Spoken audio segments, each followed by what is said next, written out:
And that's understandable, considering Peter Jackson's new 3-part, 8-hour film Get Back for Disney Plus will shed a whole new light on the final era of the Beatles. Now McCartney has offered his thoughts on Get Back in an interview with NPR's Terry Gross.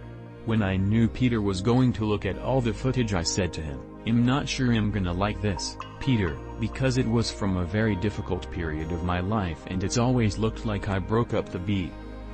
But the original Let It Be film came out and gave that impression, and the associated journalism around it.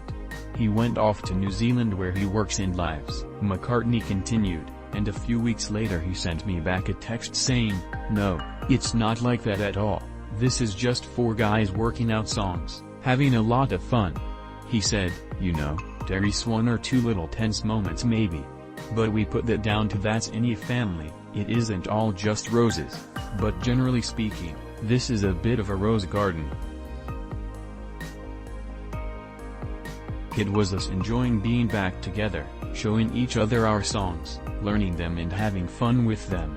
McCartney broached the prickly subject of who called time on the Beatles in his book, and that Hus Glide the film sheds new light on that era, but reiterates to Gross with a misconception. "I know why it was because when I put my first album out after the Beatles, I was sent a questionnaire that asked various questions about the Beatles. It was something like, will the Beatles get back together again? Or when are they getting back together again?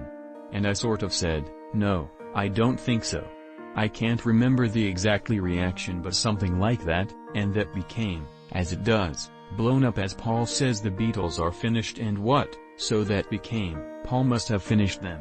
I didn't get the chance to say, no, there was a meeting and John walked into it and the other Beatles and me were in this room and John walked in and said, I'm leaving the Beatles. That never came out."